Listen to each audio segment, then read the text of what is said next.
continuaremos con la lección número 45 de nuestra serie. Señor, enséñanos a orar.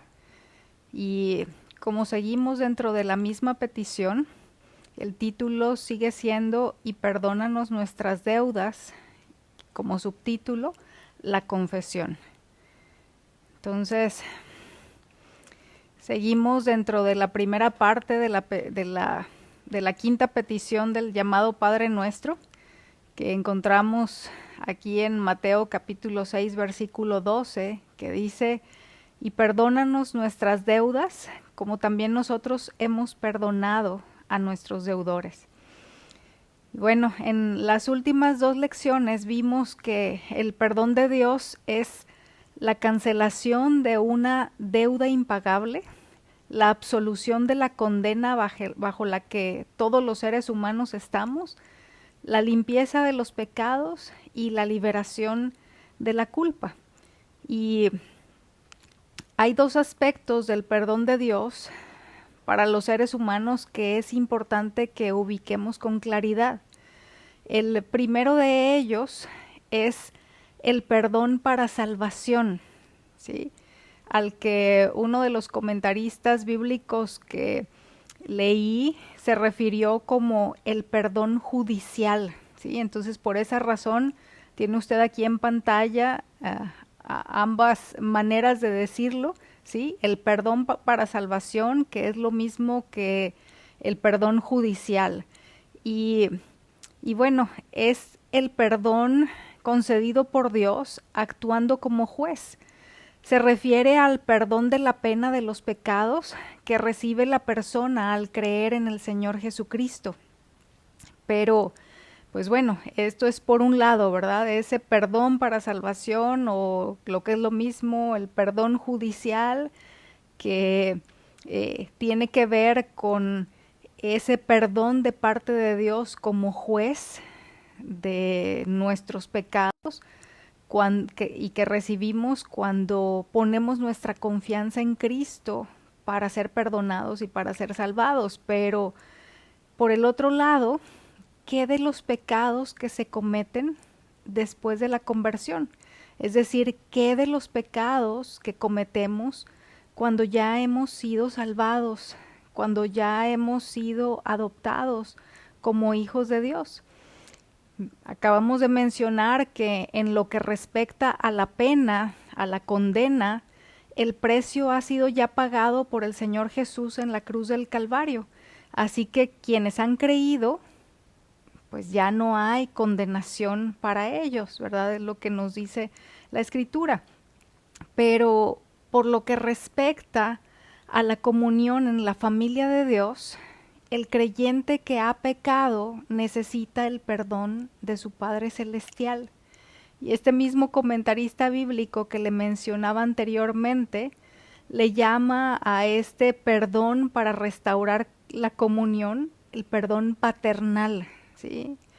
Y me pareció interesante el haber leído acerca de esto y el incluírselo también para usted, porque habríamos podido dejarlo nada más con la primera parte, ¿sí? La frase inicial para referirnos a cada uno de estos perdones de parte de Dios, pero la segunda frase me parece que también ayuda a describir de una manera muy clara lo que incluye, a qué se refiere, ¿sí? Y bueno, la parte de cómo es que Dios es, o sea, esa relación con Dios, tanto en el uno como en el otro, ¿sí? En el primero se trata de Dios como juez, en el segundo se trata de Dios como nuestro Padre del cielo. Entonces, el perdón para salvación o judicial lo necesitamos solo una vez, porque este cubre la pena de todos nuestros pecados, los pasados, presentes y futuros. Y al hablar de pena, nos referimos al salario que el pecado deja, que es algo de lo que hablamos en la lección anterior, ¿sí? Veíamos que la paga que el pecado deja es la muerte, es la separación eterna de Dios. Entonces, esa parte queda resuelta. Nos es dada la vida que Dios tiene, que es vida eterna para siempre. Así que si alguien estaba con la duda de si al pecar ya como creyente se pierde la salvación, la respuesta es un rotundo no, porque el pago ofrecido por Cristo cubre la deuda de todos nuestros pecados y anula la condena, como veíamos en la lección pasada.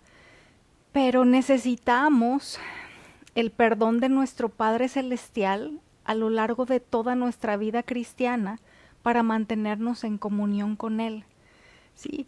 Entonces, considerando todo lo anteriormente mencionado, ¿qué ocurre cuando un hijo de Dios peca? ¿O qué ocurre a un hijo de Dios cuando peca? Pues bueno, ocurren varias cosas, de las cuales con excepción de una que veremos hoy, las restantes las veremos en la siguiente lección.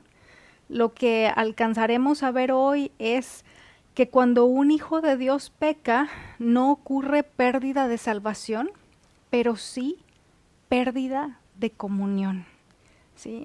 Y le voy a pedir que tenga esto en mente, ¿sí? Que lo tenga ahí muy presente. No ocurre para un creyente, para un hijo de Dios, al momento de pecar, pérdida de salvación, pero sí pérdida de comunión. Y nuestra base bíblica para este tema de la confesión es Primera de Juan, capítulo 1, versículo 9.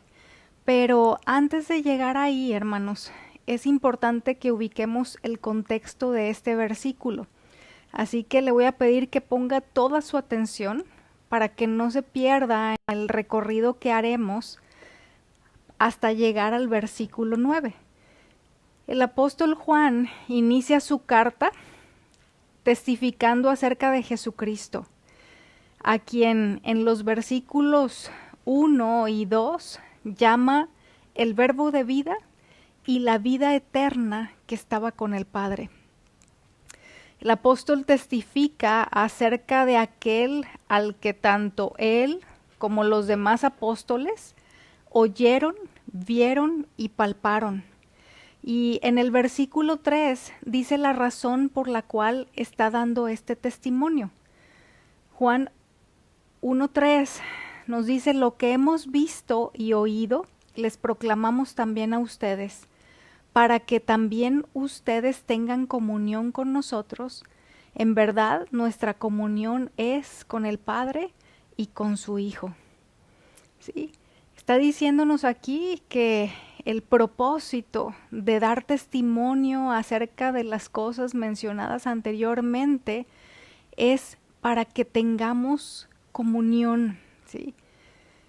Y todos aquellos que recibimos este testimonio, ¿sí? Esto que el apóstol ha venido diciendo, todos aquellos que recibimos como cierta la palabra de Dios, aquellos que la creemos, que abrazamos ese testimonio como verdadero, nos dice aquí el apóstol, inspirado por el Espíritu Santo, que tenemos comunión con el Padre, con su Hijo Jesucristo, y también con los apóstoles y todos los otros creyentes que ha habido a lo largo de la historia. Pero, ¿a qué se refiere cuando menciona que tenemos comunión? La palabra comunión es la palabra griega koinonía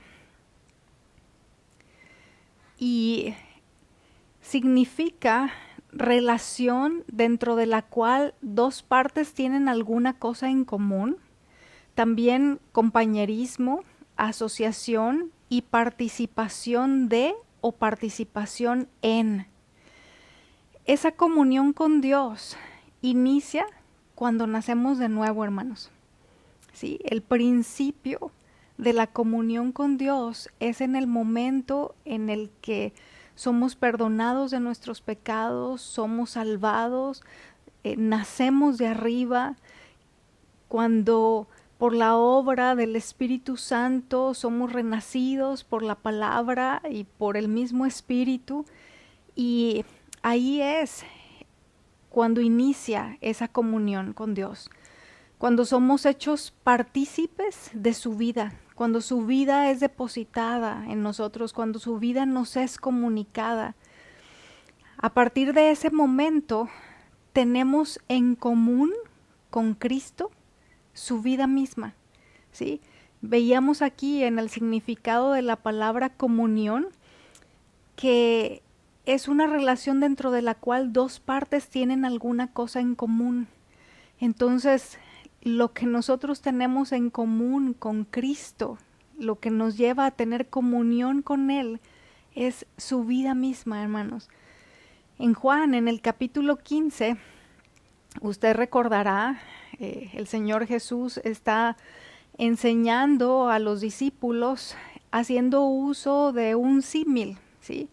Y habla de sí mismo como la vid, dice que Él es la vid verdadera y que los creyentes son los pámpanos o las ramas.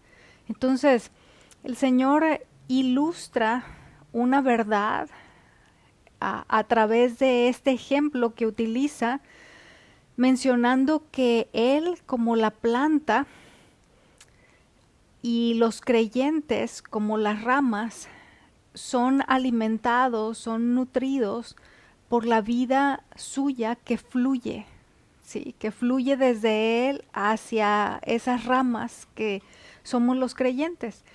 Pero hay otro aspecto de la comunión al que en esa misma ocasión que el Señor usó el símil de la vid, le llamó permanecer en Él. Es decir, por un lado está la parte de la comunión que tiene que ver con el hecho de que su vida nos es comunicada, ¿sí? Entonces está ese aspecto. Y el segundo aspecto tiene que ver con la permanencia en Él. Entonces, permanecer en Él, hermanos, es lo mismo que tener comunión con Él. Y llevándolo a aspectos prácticos, la Escritura enseña que quien permanece en Cristo, es decir, quien tiene comunión, quien confía, quien tiene comunión con Él, confía en Él y lo obedece, ¿sí? Aquí voy a mencionar lo que tenemos en pantalla, que son algunos de los aspectos prácticos a través de los cuales se hace evidente que hay comunión con Él, ¿sí? Cuando estas cosas no están presentes, quiere decir que no está habiendo esa comunión. Entonces, en primer lugar, quien tiene comunión con Dios, confía en Él y le obedece, que es lo mismo que vivir como Jesús vivió. Quien tiene comunión con Dios, ama a Dios y al prójimo, hace el bien, no practica el pecado, no ama al mundo, es transformado progresivamente por el Espíritu para ser cada vez más como Cristo. Y todo esto como resultado de tener una relación íntima con el Padre y con Cristo. ¿Qué es lo que significa comunión en este versículo 3 de primero de Juan? ¿Sí? No es tener información acerca de Cristo, sino vivir como Él aquí y ahora. Entonces, es a eso a lo que se está refiriendo, ¿sí? A todo esto, a lo que se está refiriendo aquí en este versículo cuando está hablando de esa comunión con el Padre y con su Hijo Jesucristo. Y bueno, vamos en el versículo 3. Recuerde que tenemos que llegar hasta el versículo 9. En el versículo 4 de este mismo capítulo da la razón por la cual el apóstol Juan escribe acerca de todo esto. Nos dice: les escribimos estas cosas para que nuestro gozo sea completo. Ahora, la idea de gozo en la mente del ser humano es llegar a ser feliz sin Dios y alejado de Él.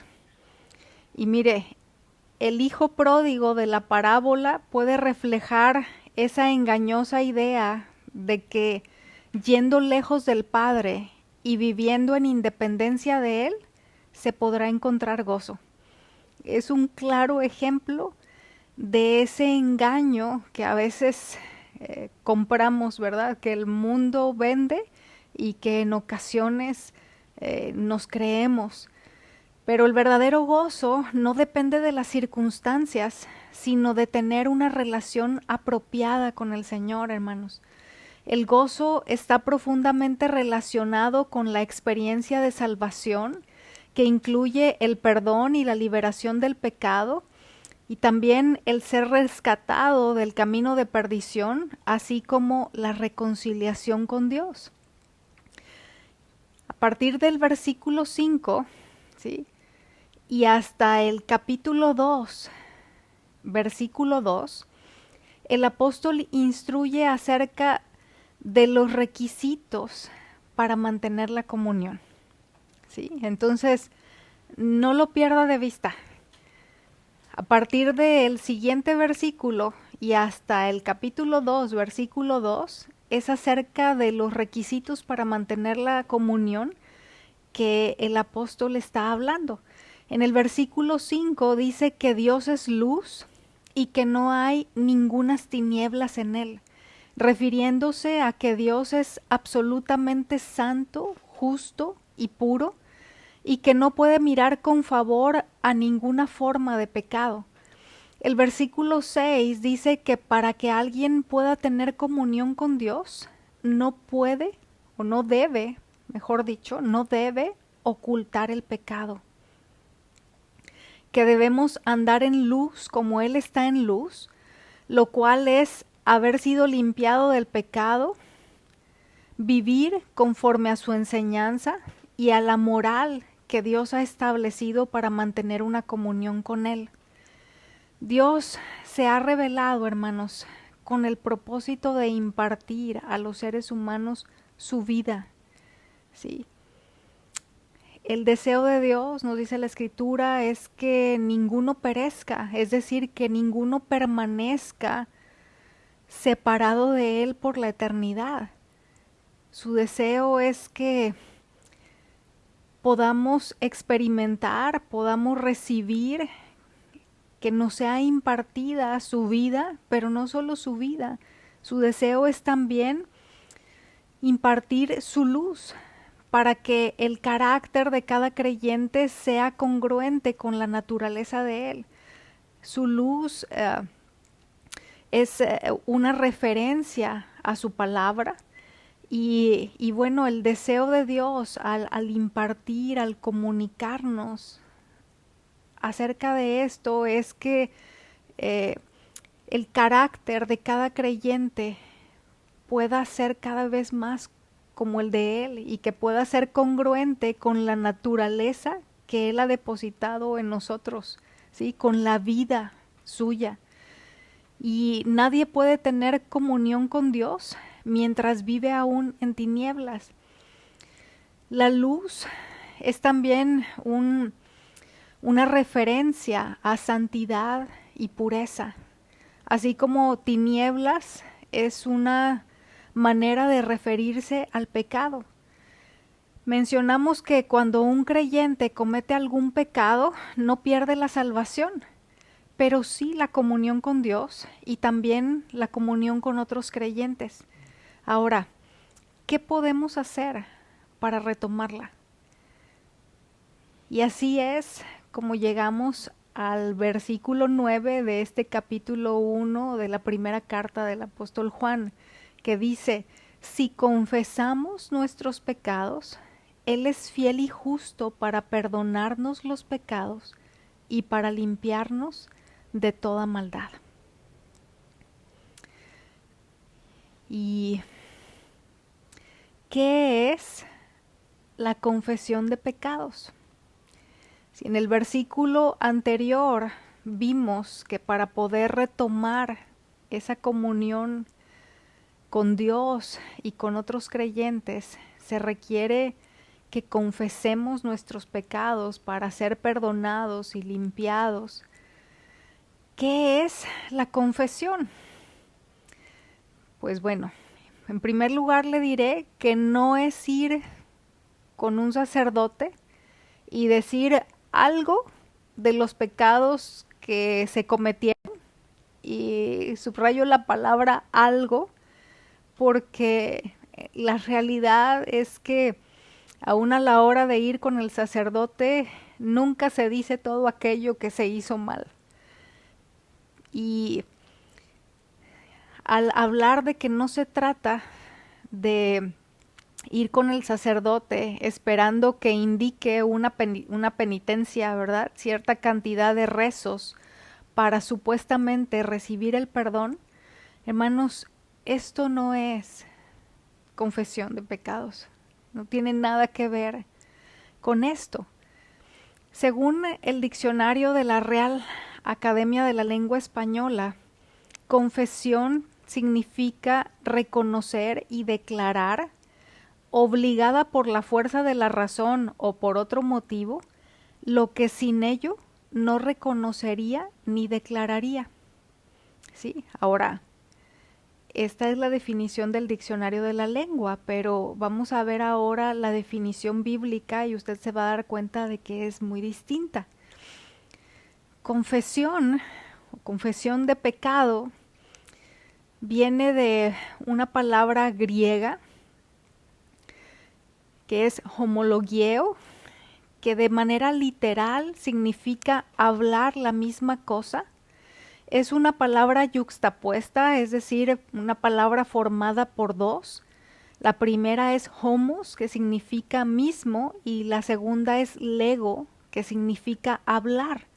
Entonces, esta palabra significa, además de hablar la misma cosa, asentir, estar de acuerdo.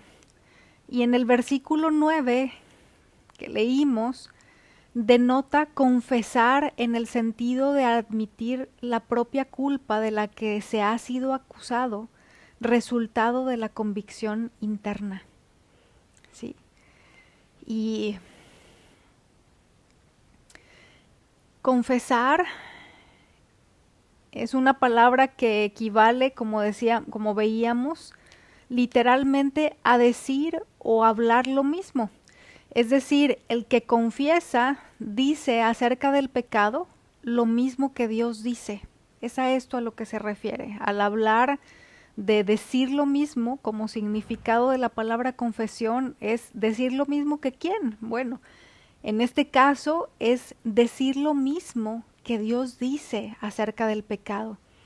Así que quien confiesa no busca minimizar o justificar el pecado, sino que lo ve con la misma perspectiva que Dios tiene acerca de él, que es una ofensa infinita cometida contra un ser infinito.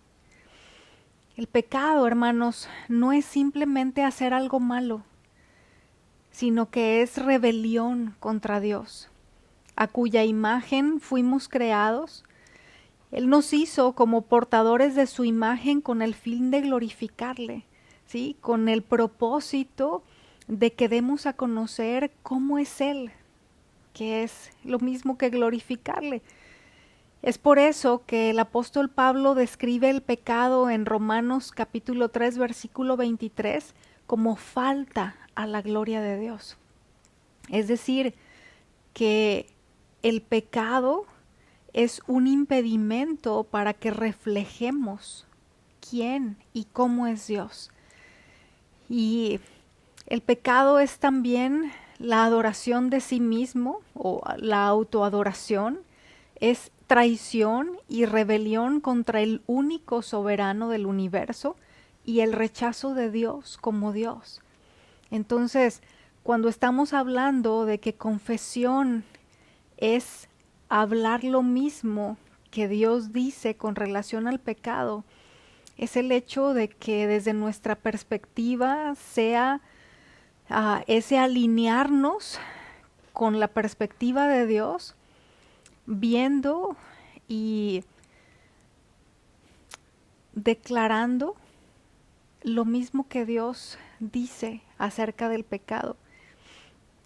Y aunque realmente los pecados, tanto pasados como presentes y aún los futuros, han sido ya perdonados, puesto que fueron puestos sobre Cristo al tomar nuestro lugar en la cruz, cualquier pecado cometido interrumpe la comunión con Dios, porque hace estorbo entre el Dios santo y el creyente. Y esa comunión solo es restaurada por medio de la confesión de pecados, hermanos. ¿Sí? Ese pecado que hace estorbo, que es un impedimento debido a que Dios es santo y que no puede coexistir con el pecado, necesita ser quitado para que esa comunión pueda ser restaurada. Y ello solo puede ser posible por medio de la confesión de nuestros pecados. Ahora, ¿cuáles pecados? Porque, pues bueno, luego como seres humanos podemos tener la tendencia a dar distintos pesos, ¿no? Al pecado, dependiendo de cómo catalogamos en ocasiones, ¿sí? O cómo los englobamos, cuando ya hemos visto que pecado, trátese del que se trate, es una deuda infinita porque es cometida contra un ser infinito. Y ciertamente las consecuencias que los distintos pecados tienen son diferentes, sus alcances pueden ser distintos, pero a los ojos de Dios cualquier pecado es pecado. Entonces, ¿cuáles pecados? Pues bueno, pecados de comisión, de omisión, de pensamiento, de palabra, de acto, pecados secretos y pecados públicos, ¿sí? Y si se me estuviera escapando alguno que debía estar dentro de esta lista, también inclúyalo. Necesitamos crecer en entendimiento, hermanos, pero también en convicción respecto de nuestra necesidad diaria de confesar a Dios nuestros pecados y no verlos por tamaños, porque como resultado de catalogarlos de esa manera, pasaremos por alto aquellos que consideremos de bajo rango. Nos insensibilizaremos a la obra del Espíritu Santo en nuestra vida y en lugar de atender a su voz en el momento que nos indica la necesidad de arrepentirnos y confesar algún pecado, los iremos acumulando e impedirán nuestra comunión con Dios. Así que vamos a hablar acerca de la verdadera confesión de pecados, porque también puede haber una imitación, puede haber una confesión de pecados que no sea bíblica, ¿sí? Que sea falsa. Entonces, en primer lugar, la verdadera confesión de pecados incluye arrepentimiento y conversión. Para que la confesión sea verdadera, hermanos, debe incluir la acción de arrepentirse. Arrepentirse es cambiar de opinión, de propósito, siempre hacia algo mejor, y también incluye el enmendar. Es la determinación de vivir de manera diferente. Y conversión es volverse de y volverse hacia. ¿Sí? Es dar la media vuelta de la dirección en que se iba para volverse a Dios. Por ello, antes de confesar, es necesario detenernos a ubicar de manera específica lo que hemos hecho al pecar, hermanos. Sí, es necesario reflexionar al respecto y poder identificar lo que hemos hecho y lo que vamos a hacer para evitar seguir pecando en lo mismo, ¿sí? Porque eso significará que hay un verdadero arrepentimiento y una conversión, un volvernos a Dios, un ir en la dirección opuesta a la que estábamos yendo al pecar. Y voy a poner el ejemplo del uso de nuestra boca. Si confesamos que fuimos imprudentes al decir algo, ¿no es confesión verdadera si pensamos o decimos algo como, Señor, perdóname porque fui imprudente, pero es que yo soy así, no tengo remedio? Esa no es verdadera confesión de pecados, hermanos. Eso es publicar nuestra necedad. Y en ocasiones no solamente lo hacemos hacia Dios, sino incluso hacia otras personas que nos escuchan, ¿sí? El publicar nuestra necedad en ocasiones hasta se alardea acerca de esos aspectos de los que más bien deberíamos sentir vergüenza. Y en lugar de dolernos por pecar contra el Señor y profanar su persona en ello, hacemos algo como lo mencionado, ¿verdad? Pues sí, hice esto, sí pequé con aquello, pero es que el pero, ¿verdad? Y vamos al segundo punto, el segundo aspecto que incluye la verdadera confesión de pecados, es que es específica. En Levítico capítulo 5, versículo 5, la escritura indica que el pecador debe confesar aquello en que ha pecado. Es decir, debe ser específico en el pecado que cometió.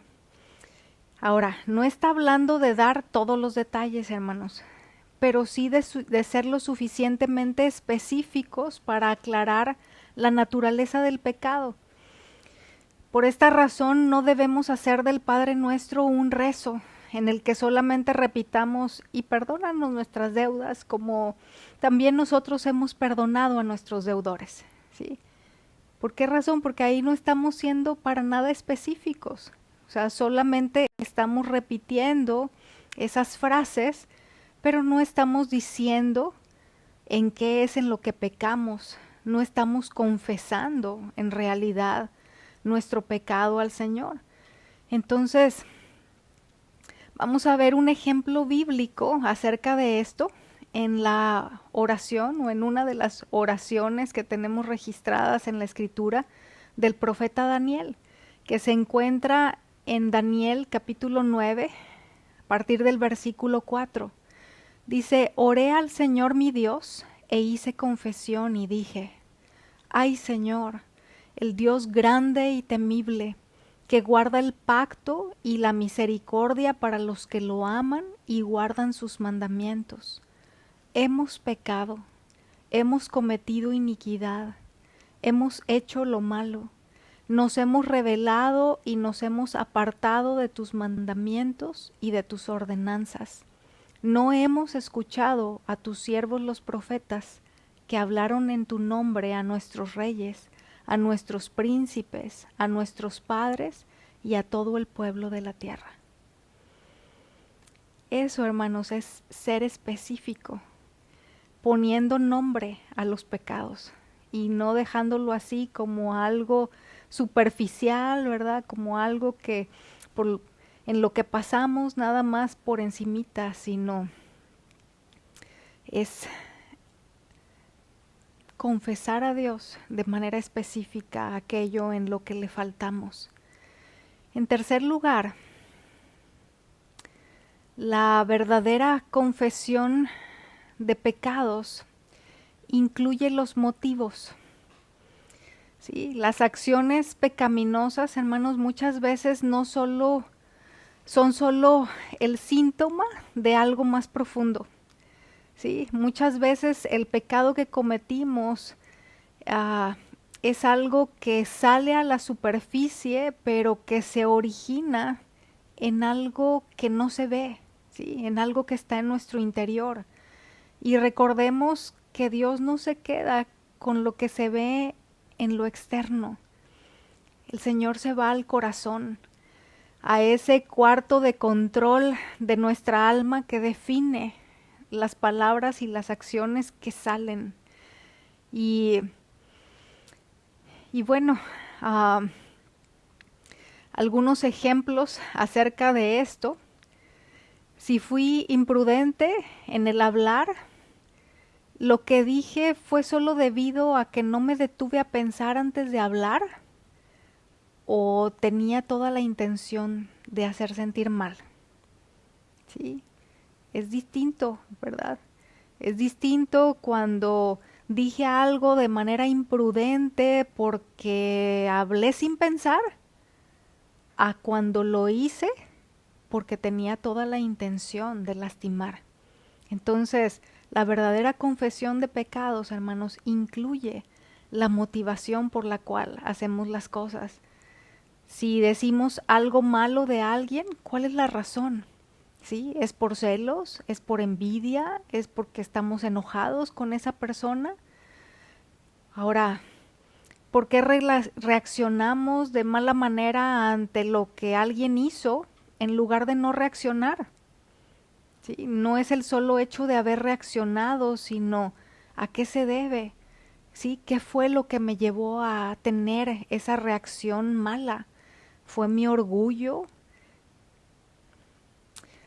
Ahora, en el caso de desobedecer una instrucción específica de Dios, ¿a qué se debió? ¿Sí? Fue a que no confié en Dios lo suficiente, a que hay incredulidad en mi corazón. Y así podríamos mencionar muchísimas cosas que vienen a ser pecados, pero que no debemos detenernos simplemente en la acción, sino que debemos escudriñar la motivación. La confesión debe ir al corazón del asunto. Si el arrepentimiento que lleva a enmendar forma parte de nuestra confesión, el por qué cometimos ese pecado también debe estar incluido en nuestra confesión, hermanos. Aquí en 1 de Samuel, capítulo 15, versículo 24, pues el contexto de esta porción de la escritura es cuando el profeta Samuel dio instrucciones al rey Saúl de parte de Dios acerca de lo que debía hacer al ir a la batalla. Y el rey Saúl desobedeció parte de las instrucciones. Entonces, el profeta Samuel es enviado por Dios y le habla acerca de su desobediencia. Y bueno, ahí llegamos a este versículo 24 que dice: entonces Saúl le confesó a Samuel: es cierto, he pecado, he desobedecido tus instrucciones y el mandato del Señor, porque tuve miedo del pueblo y por eso hice lo que ellos me pidieron.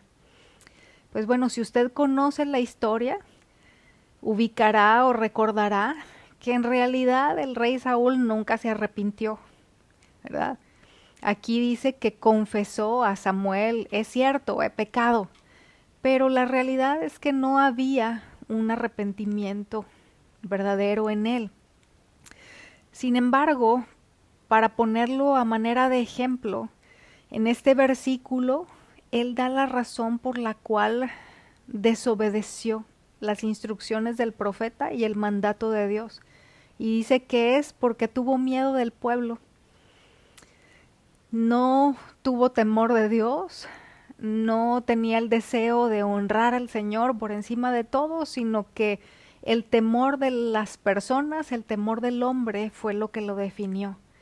Entonces, es un ejemplo de, del hecho de que en muchas ocasiones necesitamos ir al corazón del asunto. Y esto también incluye aquellas palabras o acciones buenas, hermanos, que decimos o hacemos, pero con malas motivaciones. Porque en ocasiones podemos hacer o decir cosas que están bien en la superficie, pero la motivación que hay de fondo, ¿sí? Lo que hay en el corazón en realidad está corrompido. Y también por eso necesitamos pedir perdón al Señor y confesarle nuestro pecado. En cuarto lugar, la confesión verdadera está acompañada de doliente tristeza. Hay una enorme diferencia entre admitir que estamos equivocados y estar arrepentidos. En el caso de Saúl, admitió que había faltado, admitió que se había equivocado, pero en realidad no estaba arrepentido. Y el arrepentimiento y la confesión deben ser por el hecho de haber pecado contra Dios, no por el hecho de ser descubierto o atrapados en nuestro pecado. En 2 Corintios, capítulo 7, el versículo 10, el apóstol Pablo dice, porque la tristeza que es conforme a la voluntad de Dios produce un arrepentimiento que conduce a la salvación, sin dejar pesar, ¿sí? Aquí también se puede traducir como remordimiento, ¿sí? Sin dejar remordimiento. Pero la tristeza del mundo produce muerte. Y el dolor que Dios busca es el aborrecimiento de haber cometido el pecado contra un Dios santo y un profundo pesar por haber ofendido a nuestro Padre Celestial. Entonces, esa es el deseo de Dios, es la tristeza que es conforme a la voluntad de Dios que nos lleva al arrepentimiento. Y en quinto lugar, la verdadera confesión de pecados es hecha a la luz de la cruz. Una actitud de confesión verdadera, hermanos, incluye el reconocimiento de que el pecador, por este pecado, participó en clavar a Jesús en la cruz. Sí. El hecho de poder dimensionar la realidad de que nuestro pecado llevó al Señor a la cruz es algo que necesitamos tener presente. Necesitamos al momento de confesar nuestros pecados hacerlo a la luz de lo que la cruz implicó para el Señor, ¿sí? De lo que representa. Y del mismo modo, la petición por el perdón reconoce que el perdón solo es posible debido a la muerte expiatoria de Cristo en la cruz. Entonces, por un lado está el hecho de que nuestro pecado le llevó a la cruz, y por el otro está el hecho de que por su muerte en esa cruz usted y yo podemos recibir el perdón de nuestros pecados cuando los confesamos. La humilde confesión de la primera, ¿sí?, conduce a confesión agradecida de la segunda. Entonces, esto es hacer confesión de pecados a la luz de la cruz. En sexto lugar, la verdadera confesión de pecados es seguida por una oración intercesora. Una oración de súplica pidiendo perdón y ayuda para no repetir el pecado es la continuación adecuada a una confesión. Nos lleva de lo negativo, que es nuestro pecado, que es nuestra ofensa pasada, a lo positivo, que es pedir la ayuda de Dios en nuestras luchas para no caer de nuevo. Y en séptimo y último lugar, la verdadera confesión de pecados resulta en una experiencia de perdón. Una confesión sincera, hecha a la luz de las promesas de Dios en la Escritura, debe llevarnos al gozo del perdón, hermanos. Debe aumentar nuestro deleite y satisfacción en Cristo y su palabra. ¿Sí? Esa experiencia de perdón, ese ser vueltos a la comunión, ese poder experimentar todo lo que resulta de estar cerca del Señor, de caminar en obediencia a Él, de poder escucharle, de ser guiado por su Espíritu y tantas otras cosas, debe llevarnos a crecer en la medida de deleite por Él y en la medida de la satisfacción que experimentamos por Él mismo, por su presencia, por la relación que podemos tener con Él y por su palabra. En conclusión, hermanos, qué importante que podamos tener clara la diferencia entre perdón para salvación o perdón judicial, como vimos, y perdón para restaurar la comunión con Dios, o el perdón paternal. Sí. Que no perdamos de vista que la confesión de pecados es decir acerca del pecado lo mismo que Dios dice, que es rebelión contra Él, autoadoración, traición y rechazo de Dios como Dios. Y que la verdadera confesión de pecados incluye arrepentimiento y conversión, es específica, incluye las motivaciones del corazón, está acompañada de doliente tristeza, es hecha a la luz de la cruz, seguida de oración intercesora, y que después de haber recorrido este proceso, resulta en una experiencia de perdón que debe llevarnos a una creciente gratitud al Señor. Algunas preguntas para reflexionar. ¿Qué diferencia hace en nuestra relación con Dios tener claro el perdón para salvación y el perdón para restaurar la comunión? Yo espero que en su caso el tener claro esto haga mucha diferencia, ¿sí? Porque es de esas cosas que cuando podemos tener una comprensión más amplia, más adecuada, más correcta, nos lleva a conectar distintos puntos en la Escritura, ¿sí?